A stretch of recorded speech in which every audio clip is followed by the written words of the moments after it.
À la demande de l'une de ses abonnées, Ambre est revenue sur sa séparation avec son ex-mari Alexandre.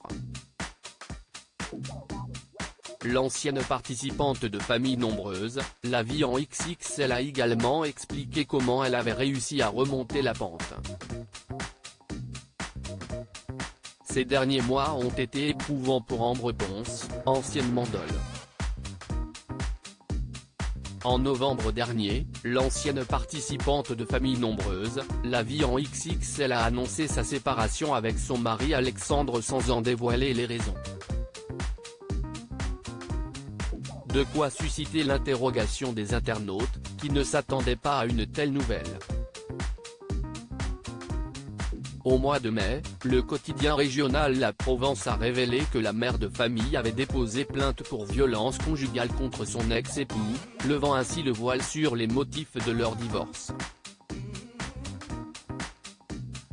Depuis, c'est donc seule que l'infirmière élève ses 5 enfants prénommés Jade, Maëlys, Lysandro, Joachim et Winona. Ambre, Famille Nombreuse, donne ses conseils pour rebondir après une séparation suivie par 260 000 abonnés sur Instagram. Ambre est très proche de sa communauté, qui n'hésite pas à lui demander conseil quand elle en a besoin. En story Instagram, l'infirmière a justement partagé le message d'une internaute, qui lui a demandé comment elle avait réussi à rebondir après sa séparation. Disons que les événements ont fait que j'ai pu oublier mon futur ex-mari rapidement, a débuté Ambre.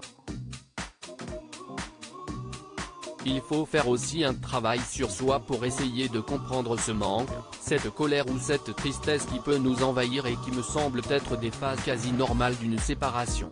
Il est parfois bon de s'entourer de professionnels pour cela, comme un psychologue, un sophrologue ou un coach personnel selon le cas. Il faut absolument apprendre à vous aimer vous avant de pouvoir aimer et être aimé de nouveau. On s'accroche trop souvent aux souvenirs de la personne que l'on a aimée, écrit Ambre. D'abord touchée par sa séparation, qui lui a valu de perdre plusieurs kilos, Ambre a réussi à remonter la pente et a surtout définitivement tourné la page sur son mariage. J'espère que tu prendras confiance en toi et que tu trouveras les clés pour rebondir, poursuit-elle à l'attention de son abonné.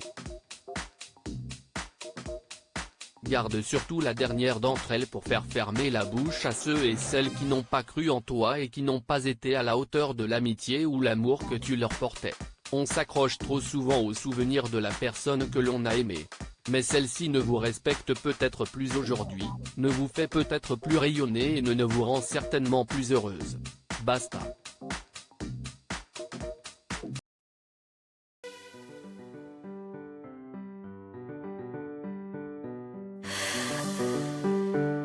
The man I love just had a